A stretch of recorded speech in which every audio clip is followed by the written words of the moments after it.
Okay, welcome back, everybody. Hope everyone's doing okay. I was looking at the schedule, and we are obviously on chapter 10, got 5 chapters left over. Some of them are real short, some take a little bit long, will take a little extra time. But more than likely, toward the end of the semester, we will probably end up with what we call study days, meaning that we're done with the chapters and I will be here and open. I mean, the Zoom will be open and I'll be here for any questions. So, but probably one or two of them, one or two study days, if you will. So anyway, just a heads up, kind of give you a perspective as to, the semester is going pretty quick, pretty quick. All right, have not completed grading all of the exams. I should have that all done by tonight. So the final grade will be posted for the last exam, the one you did on Tuesday. Any questions? Okay. All right, no questions. All right, well, I will continue with this chapter. Chapter 10 deals with chemical reactions. As I stated last time, there are only 6 types of chemical reactions. We ended up here on page 11, slide 11. And I want to give you some examples of these reactions in general form. And so these are reactants A and B. Coming together to form a new product. And the first one's called a combination reaction, okay? And just like the name states, the reactants combine to form a compound. Now, normally, we start off with elements of some sort. And once they're done doing whatever they're doing with respect to the reaction, we create a compound. Remember, by definition, a compound is a material that is made up of 2 or more different elements. In this case, we got A and B bonded together, okay? So that's an example of a combination reaction. Now, we can also do the opposite. In other words, take a compound and break it down. Let me give you a general example. We have some more examples of this here in a bit, but for example, for a combination reaction, a classic example will be, let me change the color. So view it a little bit better. An actual example would be the combination of, say, hydrogen gas plus oxygen to give us water. That's a good example of a combination reaction where we have the elements hydrogen, the elements of oxygen, combining together, igniting, and creating water, H2O, which is by definition, a compound, okay? Now, this is another example. There's a lot of rocket fuels out there. You use hydrogen and oxygen, and you have a big old flume of smoke coming out the exhaust. What you're observing is a big flume of water vapor coming out. Okay.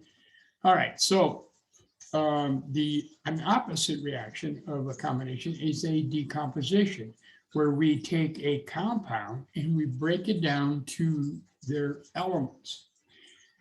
We can do the same thing with water as an example. We can take water and do what's called the electrolysis of water. We put energy into the system and break it apart and break it back into the element. So we can take hydrogen, H2O, water, and break it down to create oxygen and hydrogen. That's why it's very crucial we find water out there in space, because we can use it as a fuel source and a source of oxygen, of which we need to exist out there.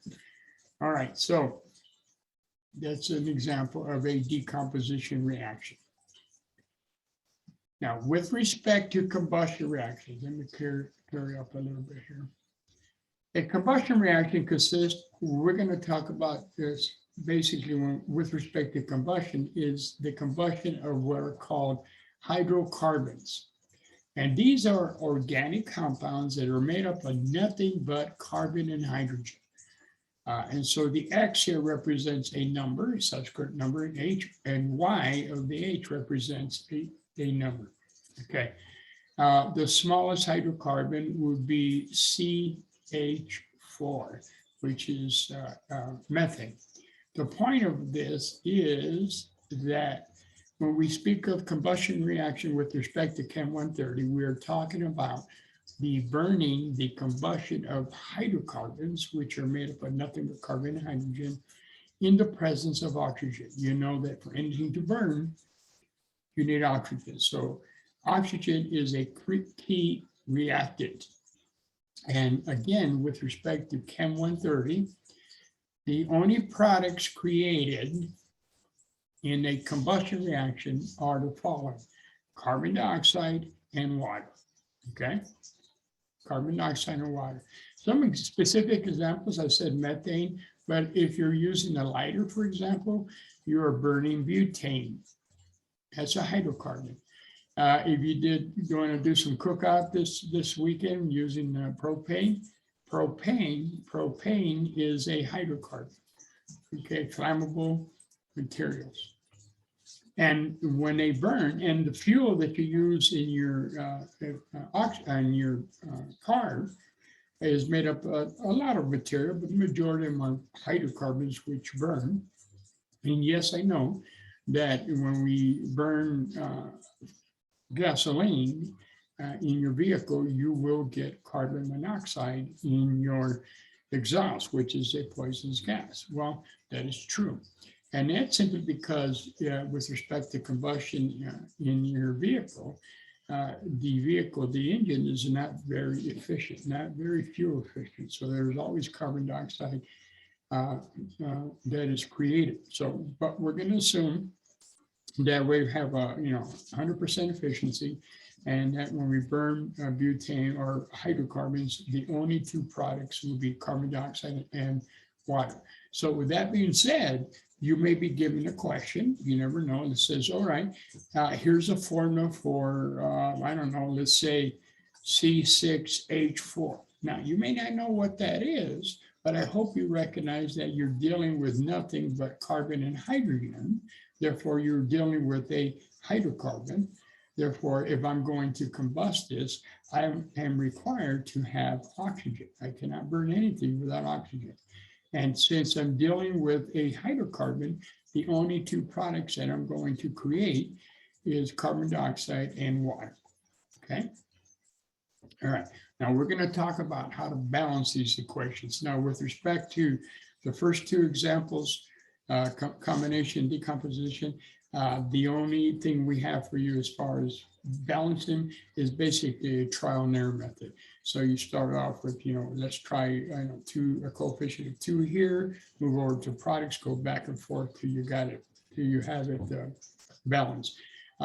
Fortunately, those examples would be very not so complicated. So a trial and error process works fairly well with balancing those type of reactions. With respect to combustion reactions, we have a very specific step that you can take so you can balance the combustion reaction. Okay, and we'll talk more about that here in a bit. All right, an acid-base reaction. We had a whole chapter in acid and bases, right? So we have an acid which produces a proton reacting with a ionic compound. Okay, now normally an acid is covalent in nature, okay? And normally 99% of the time, a base is normally an ionic. So we have a covalent compound which creates an acid because it generates a proton, remember the H plus. And then we have an ionic compound, which has the polyatomic ion hydroxide. When it put it in solution, it creates or dissociates the hydroxide ion. The hydroxide and the proton, when they react, generate and produce water. Okay. All right. So again, here, knowing that, recognizing that you have an acid and a base reacting, you should know that the product you're always going to get will be water. Now, the other products is simply the salts. That is let me highlight this a little bit different. The cation of the base, which would be some metal, and the anion of the acid, which would be some anion. They combine to generate the salt. This is the salt.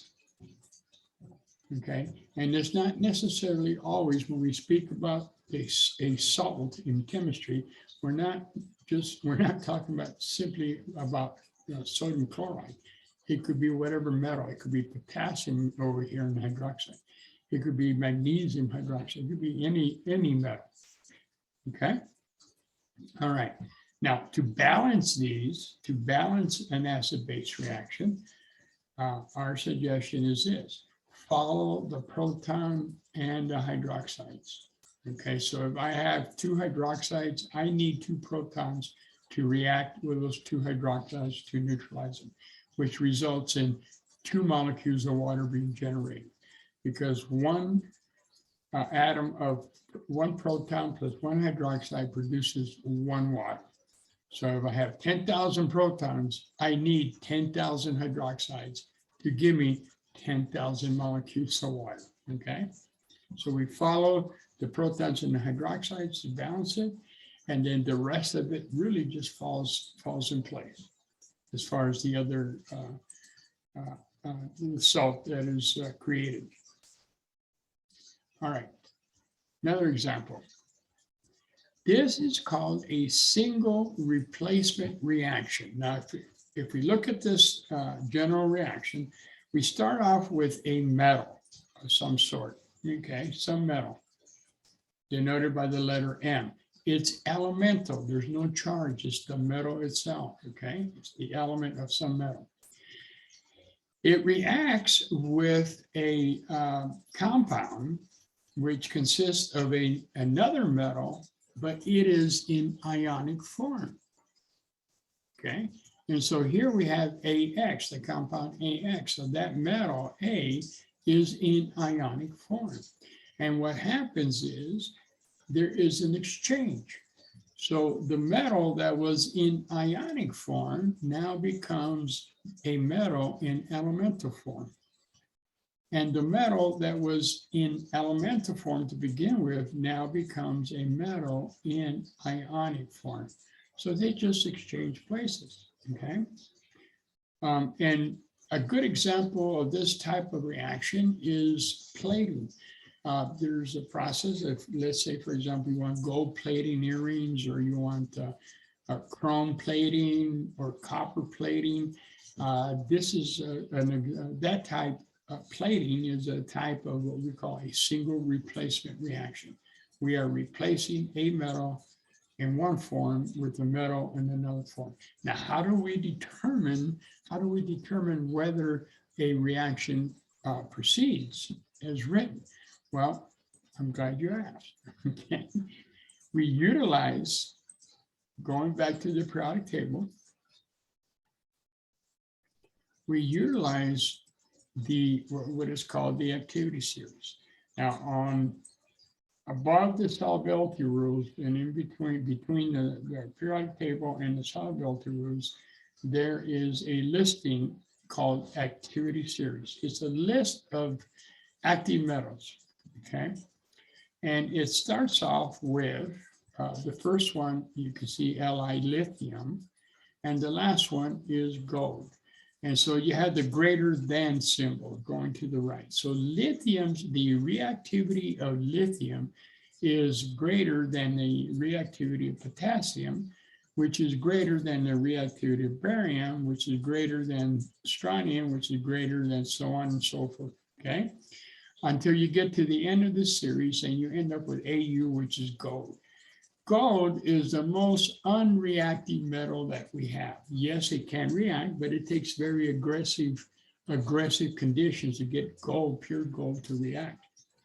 And therefore, gold being so unreactive is actually called the noble metal because it's very unreactive. All right. And so all of this series is relative to H right here. You see H in parentheses, which is hydrogen. So hydrogen is like our reference point. And so all the metals before hydrogen are in other words, hydrogen is more reactive than all the metals to the left of it. All right. And hydrogen is a lot more reactive than copper, silver, mercury, and gold to the right of it. Now, the ones that are under bold, this is bold, which encompasses lithium all the way to sodium. See, they're underscored and they're bold. These guys are extremely, extremely reactive. They don't need anything for them to react. If you put these guys in bold in water, they react quickly. Now I'm gonna very generically put these I'm gonna call them M prime, okay, from lithium to sodium. So lithium, potassium, brominium, strontium, calcium, and lithium. I'm gonna label them as M prime. In the presence of water, they react violently to produce hydrogen gas and the metal prime hydroxide. And so if I were to take, remember we talked about the litmus paper, if we were to take red litmus paper and test the water after we dump in some lithium or any of these reactive metals, it would demonstrate to convert to blue, because the metal would react with water to form the metal hydroxide plus hydrogen gas. And it reacts very violently because the hydrogen gas is emitted, a lot of heat, it ignites the hydrogen and it gives you a nice little boom, okay? Now, the other one, starting with magnesium, which I'm gonna mark here with yellow. So starting with magnesium all the way up to lead. So from magnesium further all the way up to lead, okay, you can put those guys in those metals in water and it won't react. Not like the ones that are underscored, okay? But they will react under more vigorous conditions and require that that they use maybe an acid solution. So I'm going to call those metals by general M double prime. Okay, so it'd be M double prime. So if I add a little bit of hydrochloric acid, for example, or any type of acid, what I get would be hydrogen gas plus the metal double prime, in this case, chloride. Okay. So they also will produce a bubble, a gas. Okay, but they require a little more stronger condition than just pure water in itself. Right? Now, anything above hydrogen, meaning the copper, all the way up to gold, which I'll highlight with a different color, these guys here, extremely unreactive. I mean, even with the acid solution, copper, mercury, and silver and gold won't react. I really have to hit it with a combination of strong acids like nitric acid and sulfuric acid to get those guys to react, which is a good thing because let's say copper pipes, you don't want that reacting with the water, right? Because you don't want your pipes to be dissolved if they react. If you obviously could like carry water, they're not going to react with water.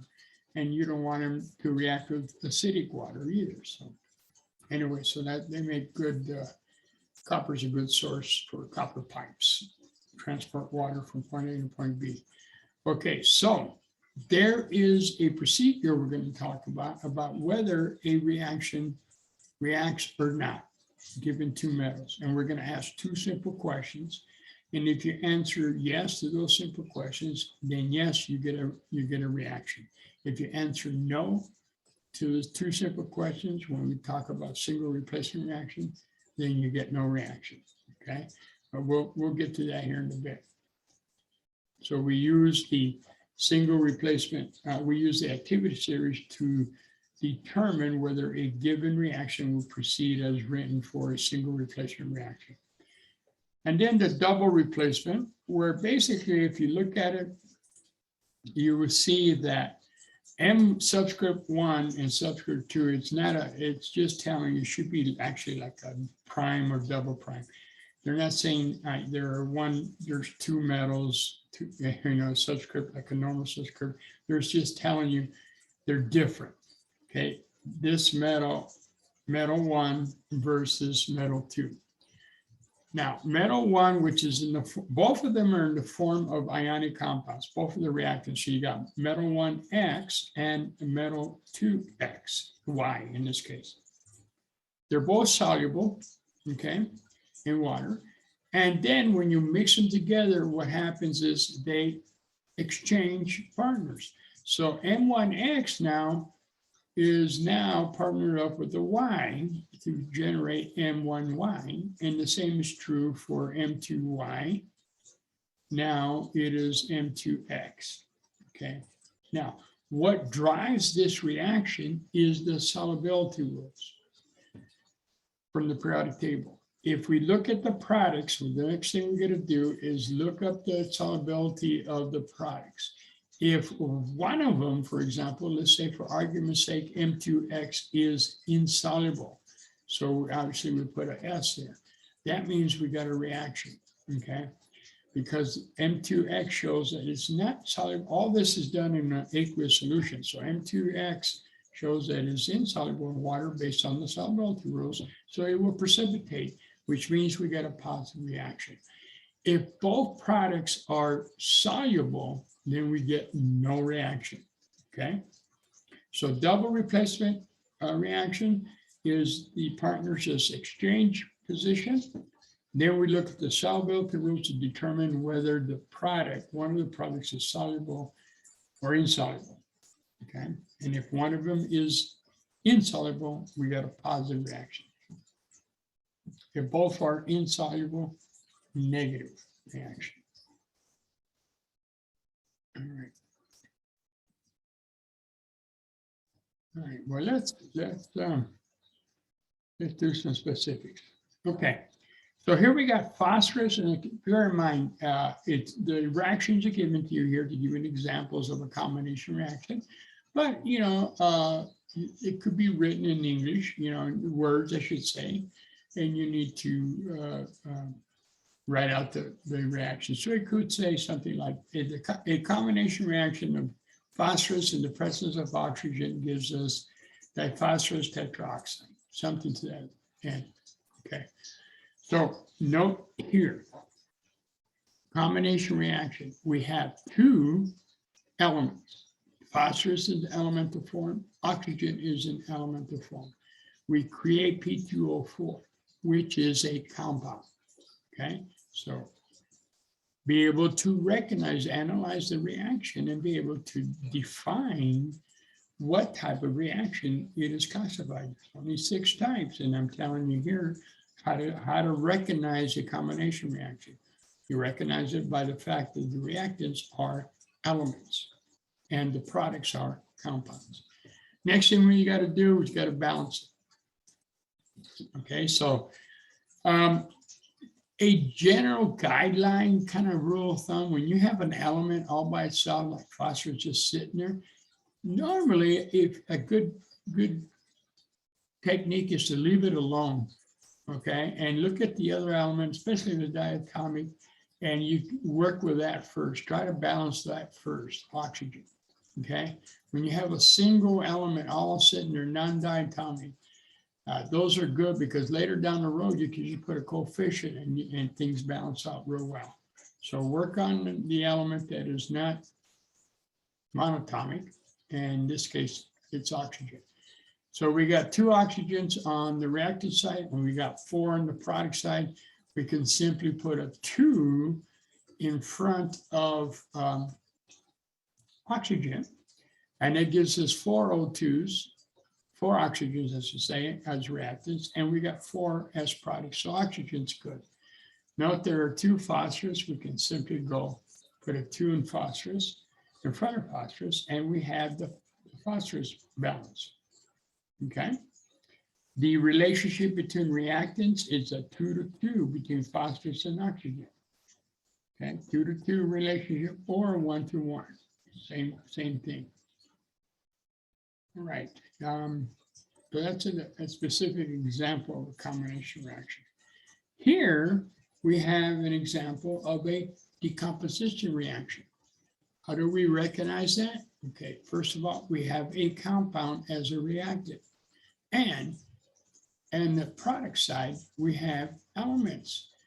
We got 2 elements, iron and oxygen. So that's a good indication that we are dealing with a decomposition reaction. Okay.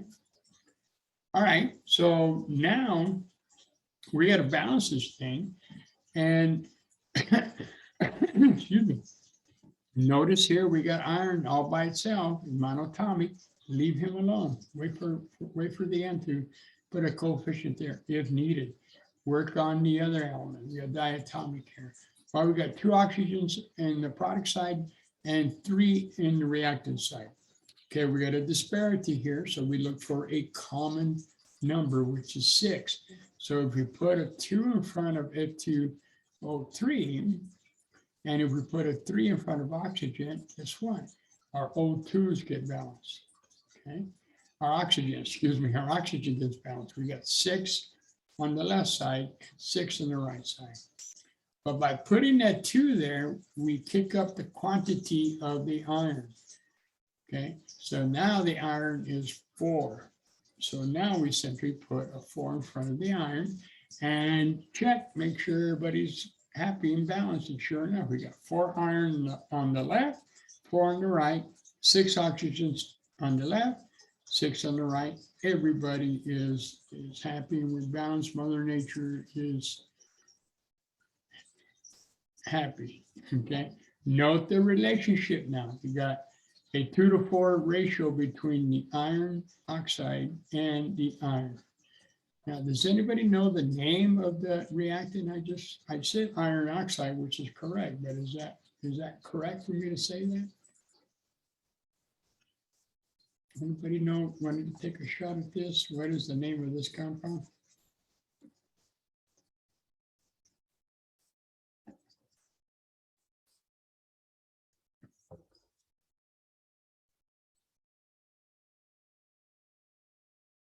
Would it be correct for me to say this? Iron trioxide. Oh. Okay, remember the prefixes are only good, you only use prefixes for covalent compounds. Is iron, is iron oxide covalent? No. No. So no prefixes for any of the covalent compounds. All right, so that's the parent name, iron oxide. So the next thing you got to know, remember the sweet 16 metals that showed that we had. Let me bring it up here.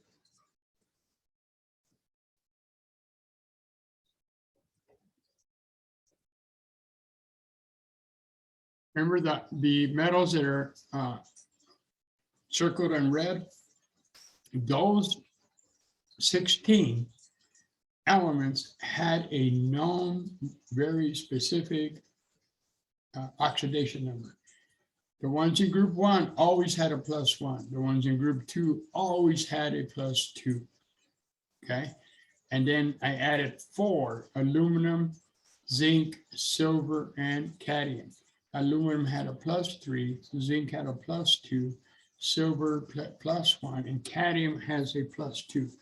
Okay, so that means that those 16 always had a known oxidation number. What that meant that everybody else, all the other metals left over, had a variable oxidation number. Okay, all the other metals had variable oxidation number, and to be able to distinguish between those oxidation numbers, we had to use Roman numerals. Because, for example, there are two forms of copper. There's copper 2 and copper 1. Iron is not part of the 16, okay? Iron is not part of the 16. So that means we have to use Roman numerals, all right? So we have to determine which oxidation number we're using. Okay, because iron, right here, there's two forms of iron. There is iron plus 2 and iron plus 3. Now the question is, how do I know which one I'm using? Well, I'm glad you asked. Let me find it. There we go. What do we know about the oxidation number of the oxides, the oxygens? What are they all the time?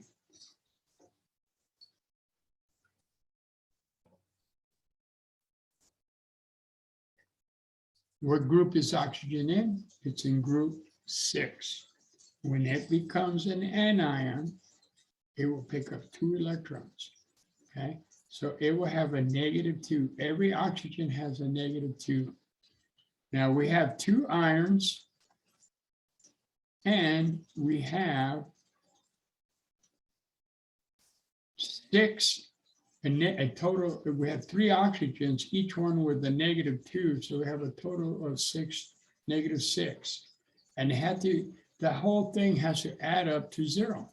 So I got to have enough negatives and enough positives so they cancel each other out.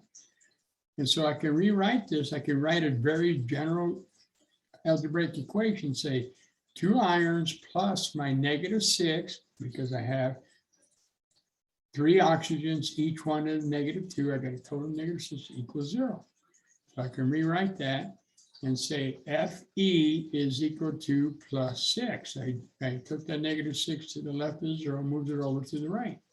Okay. Now I solve for iron. So I divide through by 2. And iron is a +3. Okay. So under these conditions, Fe2, each iron is a +3, which makes sense. You got to think about this now, right? Because if each iron is a +3, guess what? We have a total of +6 because we have 2 irons, each one at a +3. And the negative oxygens, we have a total of -6. And remember, when we put them together, we have to put them such that the negatives cancel out the positives. All right. So we are using iron 3, which means that we need to write it down now. We use the Roman numeral iron 3 oxide. Okay. Compared to FeO, which is iron 2 oxide. In that form, because here we know each oxygen is a -2. That means that the iron here has to be in a +2 form. Okay. And so there are 2 forms of oxygen. Yes, both of them have the parent name iron oxide, but we got an iron 3 oxide with a totally different property, totally different chemical than an iron 2 oxide. Okay. So go back, if you've forgotten how to figure that out, go back in that chapter and we're putting compounds together to refresh your memory, where we talked about the metals that had a constant oxidation number and exact oxidation number, and the ones that are variable. Those sweet 16 that have a constant or a single oxidation number, we don't need to use Roman numerals. And so NaCl is simply called sodium chloride because we know that sodium is group 1. We don't have to say Roman numeral sodium, Roman numeral 1 chloride, because sodium has a fixed oxidation state of a +1. Okay. So if you had trouble with that previously, go back and double check, because we're using, because we got done with that part doesn't mean we don't carry it over into this part. Everything we've learned up to date, we're going to put it all together, okay, and build on it. All right. All right, here's an example of a combustion reaction. All right, so here's the formula that they'll give you, which is C3H8. Now, obviously, we're not going to talk about organic chemistry, and there's a way to name these compounds and so forth. So we're not going to do that. But do recognize that this compound is made up of nothing but carbon and hydrogen, which tells you it is a hydrocarbon, okay? Which then should tell you that the only products I'm going to make are carbon dioxide and water. And so the formula is given here. This is the general formula for propane gas. So when you cook out this weekend, just think you are burning C3H8. All right, so we write that down, which is propane, C3H8. And this is a combustion reaction. So you know, hopefully if you don't know, you should know by now, that for anything to burn, you need oxygen. Okay? That's the whole function of extinguishers, is to drown out the oxygen, to keep it from burning further. Now, the only two products you generate are carbon dioxide plus water. Okay, so there we've written it. Okay. Now the next step is balance the equation. And this one has a stepwise procedure to balance a combustion reaction of a hydrocarbon. Balance number one, balance the carbons first, okay? So you see over here, we got C3, we got 3 carbons on the reactant side, we only got 1 in the product side. So we simply put a 3 in front, and that balances the carbons, okay? Number 2, balance the hydrogens next, okay? So to the left, the reactants, we got 8 hydrogens. On the right side, we only got 2. But by putting a 4 in front of the water, H2O, you now have 8 hydrogens. So the hydrogens are balanced. And then finally, balance the oxygens. Okay. Reactant sides, we only have 2 oxygens. Product side, well, we got 6 oxygens coming from carbon dioxide, and we got 4 coming from H2O. So we have a total of 10 oxygens, okay? Let me repeat that. There's 6 oxygens coming in the form of carbon dioxide, and there are 4 coming in the form of water. That's a total of 10. Notice that oxygen is diatomic. And so normally, all you're going to do is take that 10 and divide it by 2. And that means I put a 5 in front of both 2. And guess what? That balances my oxygens. And so we go back and check. I got 3 carbons on the left, 3 on the right. I got 8 hydrogens on the left, 8 on the right. I got 10 oxygens on the left and a total of 10 on the right. So it's balanced, okay? It is balanced. So procedure-wise, for combustion reaction of hydrocarbons, balance the carbons first, then the hydrogens, and then the oxygens.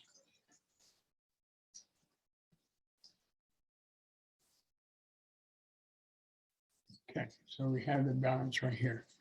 Notice it takes 5 molecules of oxygen, 5 molecules of oxygen to burn 1 molecule of propane, okay?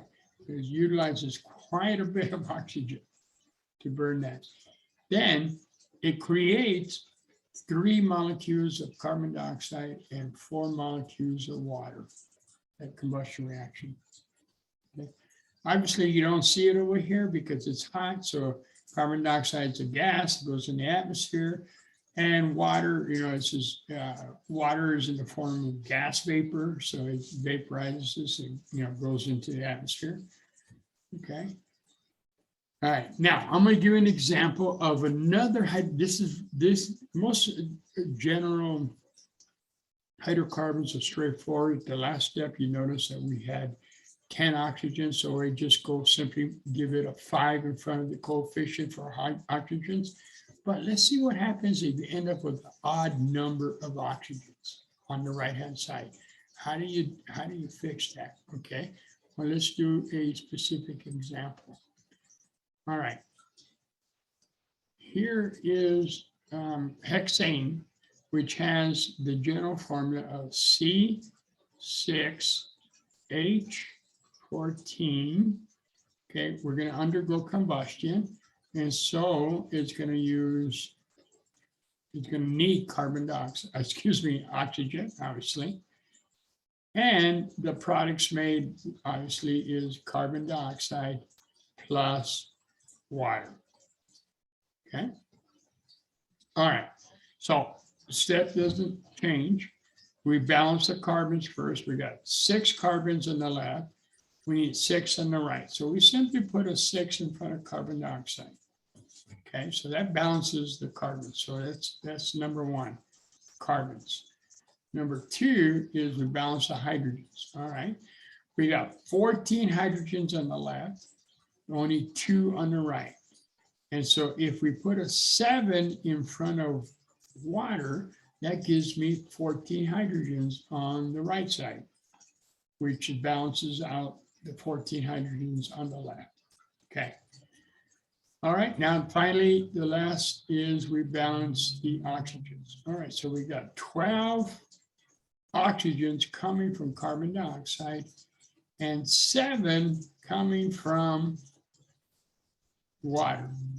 Okay, the previous example, that number we added up was a nice even number, a number divisible by 2. And we take half of that and plug that number in front of oxygen. Right?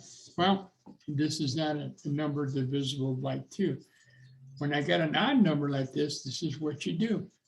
19. So just take 19 halves, all right, and put it in front of oxygen. 19 halves. Now we can't have, we can only have finally coefficients of, let me restate that. The coefficients should not be in fractional form. They should be in whole numbers. So we need to get rid of that fractional form. Now, any number, how do I get rid of any fraction? So if I have a number like 1/4, how do I get rid of that 4th? Can I not multiply that by a number, specifically 4? Okay, so 4 times 1/4. Isn't that 1, right? I got rid of my 4s, right? So here I got to get rid of my 2s, is 9 halves. So I multiply everybody, like we do in mathematics, everybody. Let me clear up the table a little bit here. I multiply everybody by 2. All right.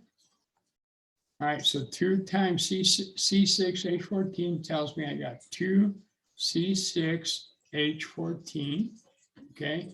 2 times 19 halves, the halves cancel, I got 19 oxygens, okay? So I'm multiplying every one. And 2 times 6, I got 12 carbon dioxides. And then 2 times 7, I got 14 H2Os. Okay, well, to make sure you did it correctly, let's double check now to make sure we are balanced. Let me clear the table a little bit. All right, so here we have 12 carbons. So, and on the right, on the product side, we have 12 carbons. So carbons check out, okay? Hydrogens, we have what, 28 hydrogens, okay? 2 times 14, 28 hydrogens. Over here, guess what? 28 hydrogens. So hydrogens can't balance out. Okay, we got 38 oxygens. Over here, we got 24 coming from carbon dioxide and 14 coming from water. So guess what? We got 38 oxygens on the product side. So sure enough, everybody's balanced. Okay. And I show you this technique is only when you come up with an odd number of oxygens on the right-hand sides, or just take that fraction or whatever, like in that case, we did 19 halves, and then multiply everybody by 2, and that would give you the correct coefficient, okay? Now, as I stated, the coefficients should be, the lowest terms, and you can look at these numbers, 2, 19, 12, and 14. I can't lower those numbers anymore. That's the lowest phone numbers that you can do. So yes, that number is correct. The coefficients are correct, okay?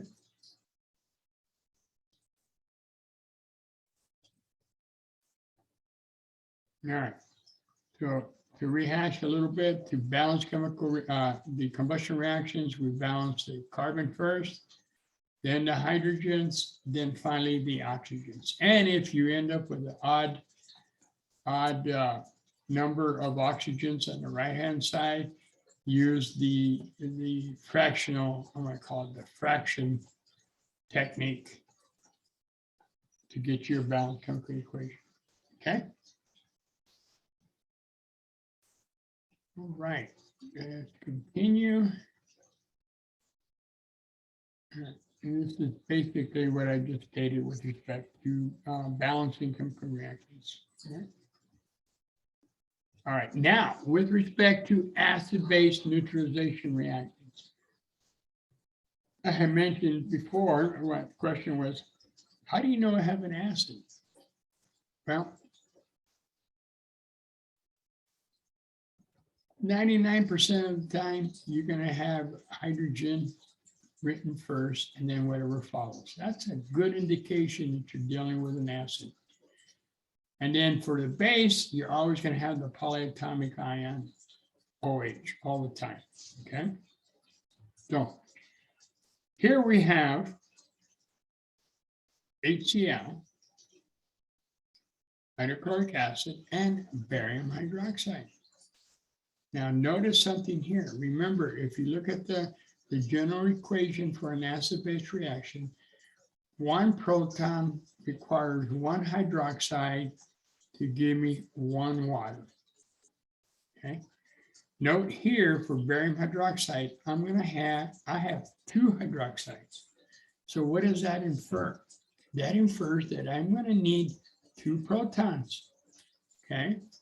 So I put a 2 up front in hydrochloric acid because I need 2 protons to balance out, to neutralize the 2 hydroxides. So now I have 2 protons, 2 hydroxides. Guess what? I'm going to make 2 waters. Okay. Now, the corresponding cation and anion, before you put them together, make sure you write them in ionic form first. Okay, so barium has a +2 and the chlorides have a -1. Okay, I need 2.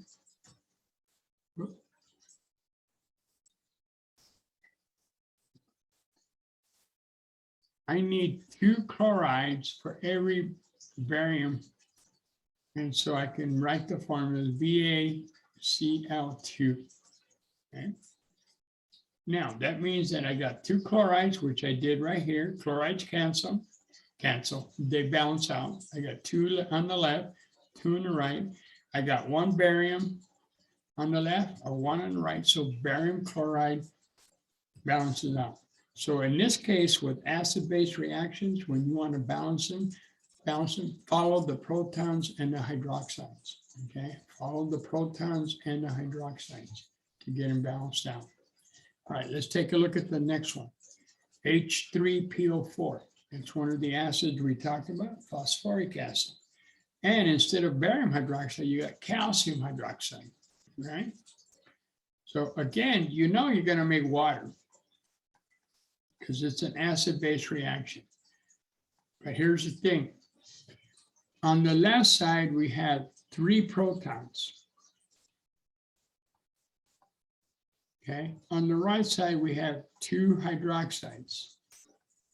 Okay. So we have a disparity. We want to make sure we got enough of each to neutralize each other. And so I got 3 and 2. So we can use that technique that we talked about in previous examples of putting compounds together properly. Here we can apply that here too and say, all right, my common number is 3. So I need, excuse me, my common number is 6. So I need 6 hydroxides. So I put a 3 in front of calcium hydroxide. And I need a total of 6 protons. So I could just simply put a 2 in front of phosphoric acid. So now I have 6 protons and 6 hydroxides, okay? And when they come together, guess what? They're gonna make 6 waters. Now let's work on the cation and the anion. Well, calcium has a +2 charge, oxidation number, and the phosphate, remember the phosphate? Polyatomic ion has a -3, okay? And in fact, that's how you make the phosphate. You take phosphoric acid and you treat it with a base and get rid of all the protons, the hydrogens, and you end up with that phosphate anion. So I'm going to combine these 2 together. So I put them in ionic form first. So I can put them together, and I got a disparity again in the number. I got a +2 and a -3. So I can just simply use the common number of 6. I need 3 calcium and 2 phosphates. And that becomes the subscript for each one respectively. So calcium 3, all right, and the phosphate 2. All right, now let's go back and check. If we know the protons are balanced, you can go back and double check. You'll see I got 12 protons altogether. And you go back and verify that. And I got 2 phosphates right here, 2 phosphates right here. And guess what? I got 2 phosphates on the right side. I got 3 calcium right here. Guess what? I got 3 calcium right there. And so by default, the salt that was created balances itself out. Okay. The main point here to remember is before you put the salt together, put them in ionic form first, so you can make sure you put them in the correct ratio, in the correct ratio. Okay. And this is what we just did. And there we go. Okay. And so what it tells you is this: if I take, for the last reaction, well, I can do for the whole thing. Let's interpret the balanced chemical equation. What the balanced chemical equation tells me is that I need 2 molecules of hydrochloric acid for every 1 molecule of barium hydroxide to react and neutralize each other. When neutralization is all said and done, I'm going to make 2 molecules of water and 1 molecule of barium chloride. Okay. For the next reaction of phosphoric acid and calcium hydroxide, I need 2 molecules of phosphoric acid and 3 molecules of calcium hydroxide, which will give me a total of 6 molecules of water and 1 molecule of calcium phosphate. Okay. All right, any questions up to this point?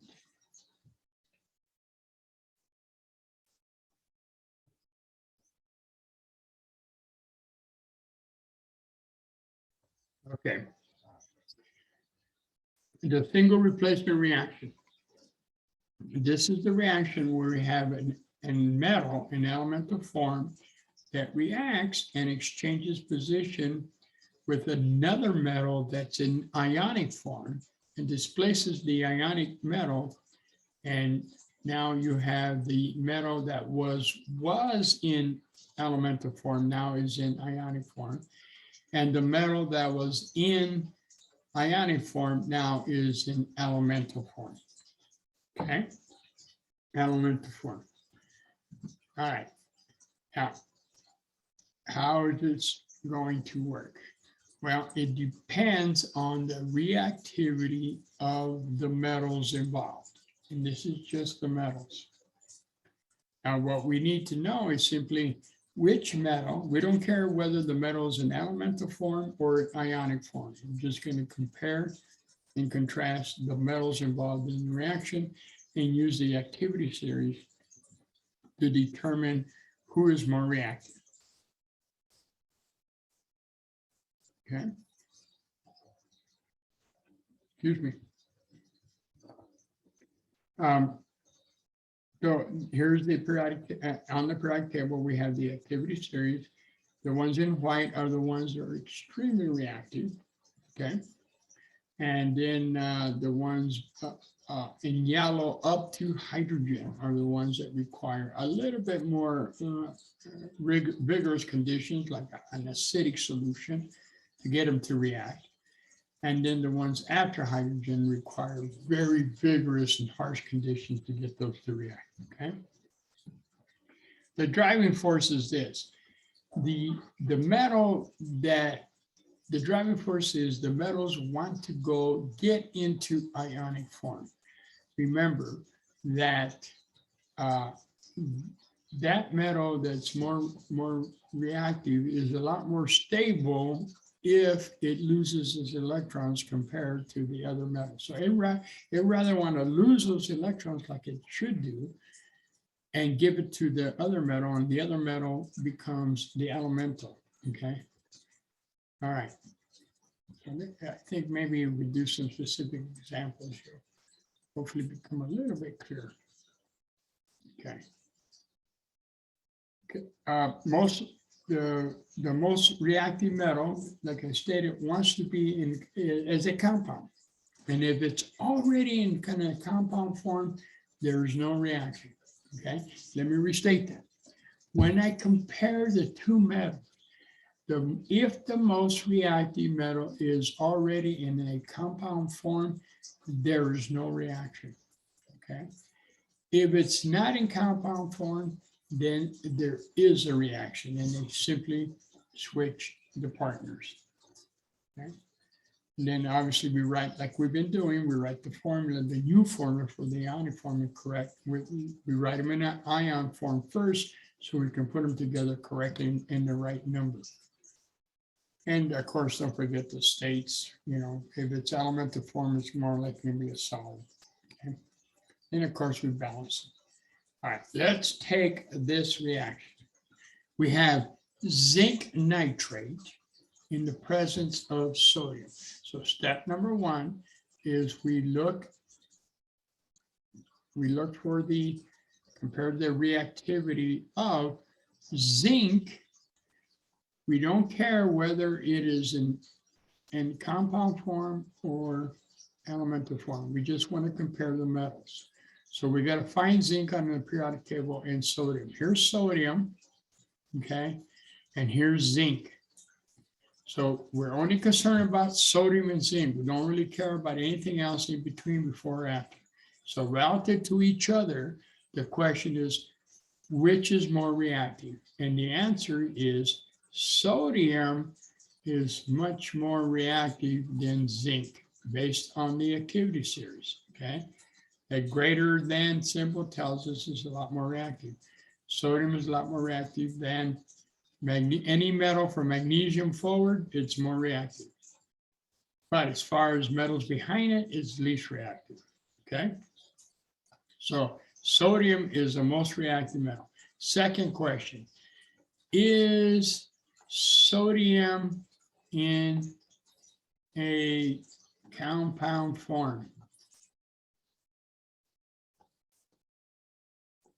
Is a question you ask. All right, so we go back to the equation given to us.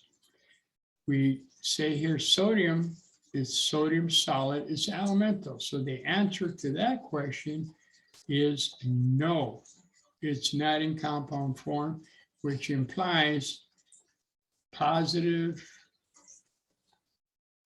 reaction. Okay, so the reaction proceeds, and therefore we're going to exchange partners. We know that zinc, because the reaction sodium is a lot more reactive, zinc is going to go back into elemental form. So we can quickly just write zinc solid there. Okay. And the sodium and the nitrate, we got to put them together first in ionic form to make sure we put them together correctly. We know that the nitrates, based on the polyatomic ion table, has a -1 charge. Okay. So sodium and nitrate just come together as a 1-to-1. Okay.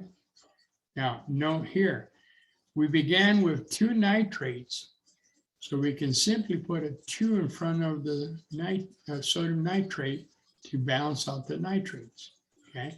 What that does is that kicks up my sodium. Okay, no problem. We put a 2 in front of sodium element, and we now have a balanced chemical equation. Okay, let me rehash here, and then this looks a little messy here, but let me rehash what we just talked about, and then I'll show you the cleaner version. Okay, so number 1, we isolate the 2 metals involved, regardless of what state they're in, elemental or compound form. Ask the question, which was more reactive? Determine which is more reactive. In this case, sodium was much more reactive than zinc. Number 2, second question. Well, whichever you want to say. Second step, is sodium the most reactive metal in the compound form? Okay. If the answer is no, then we got a positive reaction, and then we just simply exchange the partners. Okay. If the answer is yes to that last question, then we got no reaction, NR.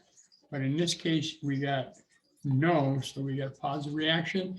The zinc, which is an ionic form, automatically goes into elemental form. So you can write that zinc and a solid physical state. Okay. Then we know we got sodium, we write, and the new product should be sodium nitrate, but we got to write them first in ionic form. So therefore we know how to put them together properly and correctly in the right ratio. So sodium has a +1, nitrates have a -1. We put them together as a 1-to-1. Okay. Then we go back and we notice that we started off with 2 nitrates in the form of zinc nitrate. Well, no problem. Put a 2 in front of sodium nitrate, that balances out the nitrates. What that does is that kicks up the sodium in quantity. No problem. Go back to the reaction side and put a 2 in front of sodium, and we have a balanced chemical reaction. Okay. And there you go. So based on the reactivity series, this is the balanced chemical equation. Sodium is a lot more reactive. So there's one way to make pure zinc. You know, think about this. You take sodium and then treat the zinc nitrate. They exchange places, and then you're generating pure zinc metal. Okay, obviously it's not sodium nitrate, you know, subscript 2, because sodium again is in group 1 and it only has a +1 charge. Okay. All right, so it just balances out. All right, let's try another one.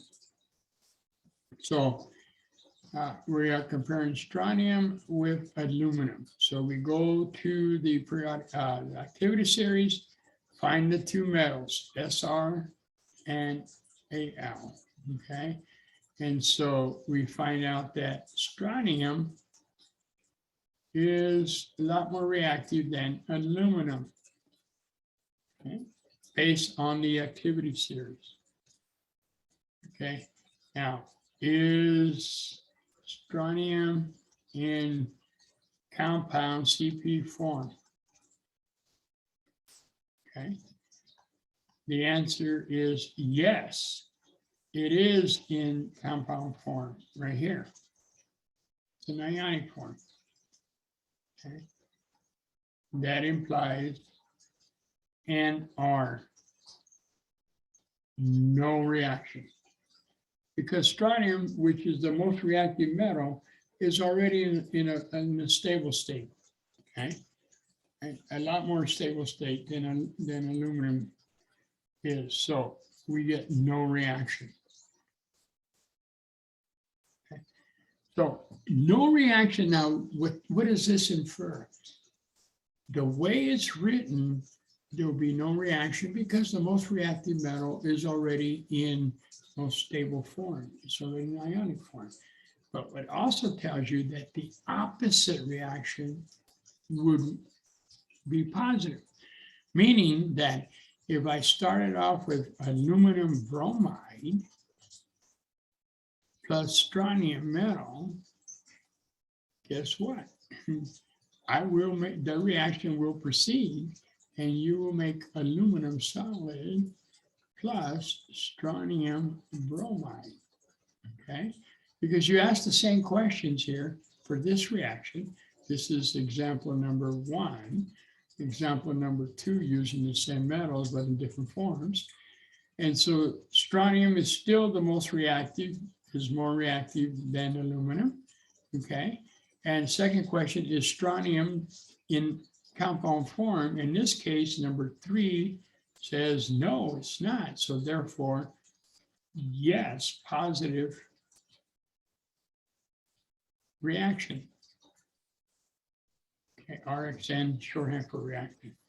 Okay, so this reaction will proceed as written, whereas the top reaction would not proceed because strontium is already in the stable state and it's the most reactive metal. Being the most reactive metal, it wants to be in a lot better stable state than it is.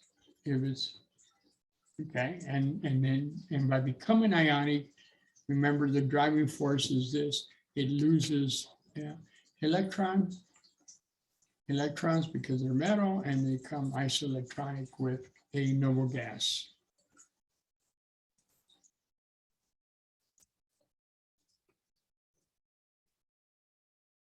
Okay. Now, here's the thing. Now, I want you to recognize here that we are dealing with hydrochloric acid. Okay. And so what we're doing is comparing the reactivity of aluminum with hydrogen. And so let's find from the table, we have aluminum right here and hydrogen is right here. So that tells us that aluminum is a lot more reactive than hydrogen. Okay? Aluminum is a lot more reactive than hydrogen. So the next question is the most reactive metal in compound form? And the answer is no. Okay, it's in aluminum in elemental form. So what that means is there is a reaction that will proceed. Okay, and so what we create is hydrogen gas, as I mentioned before. Hydrogen gas. And then, of course, we're going to make we're exchanging positions. Now, remember the ionic form of hydrogen is either going to be as H plus or in water. Okay. All right. So, for example, going back to the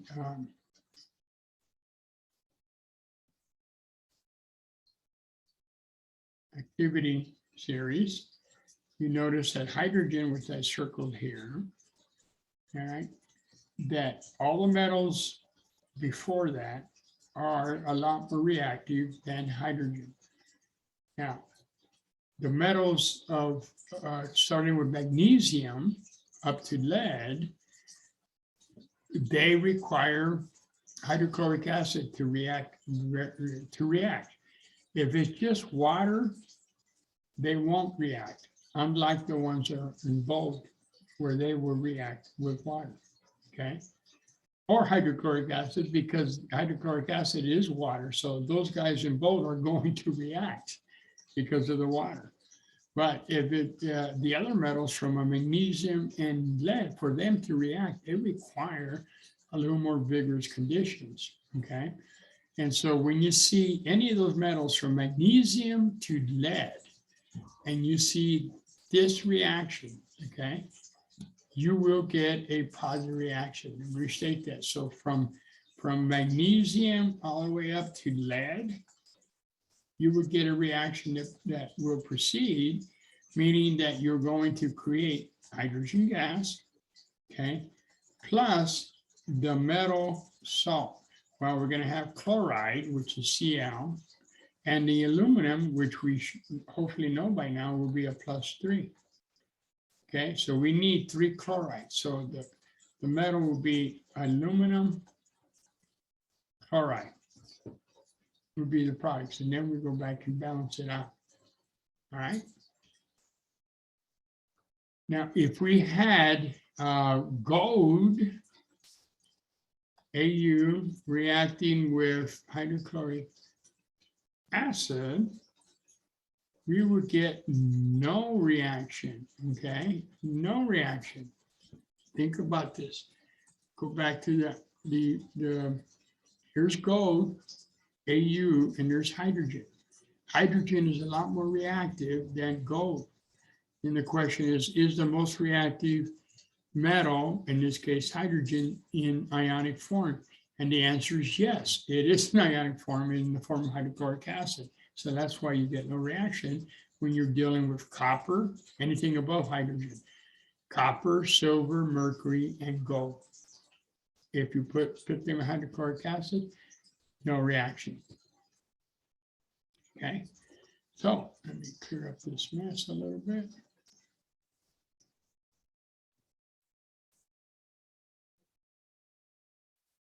Right.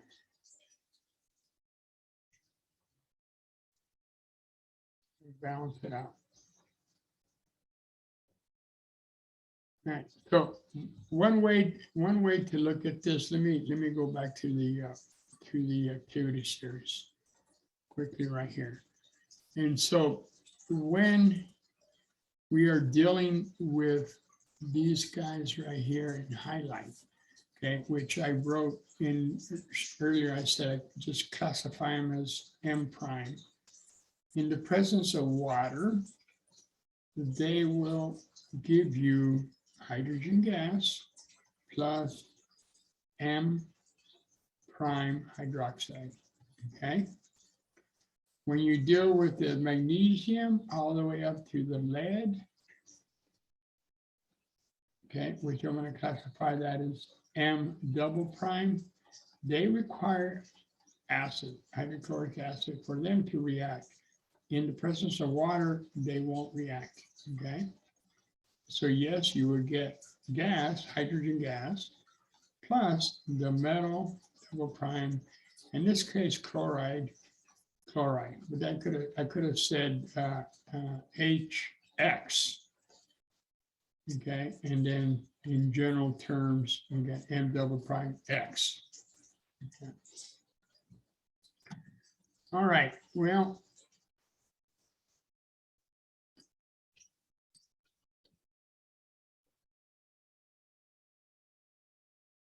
Okay. A general formula here to help you out, or diagram is this: most reactive metal. If it's in, the answer is the most reactive metal in salt form. If it's in salt form, you get no reaction. If the answer is no, you get a reaction. Okay, and you just simply exchange the partners. All right, now the double displacement reactions. Tell you what, I got 416 here. Why don't we stop it here? And we'll be on slide 24.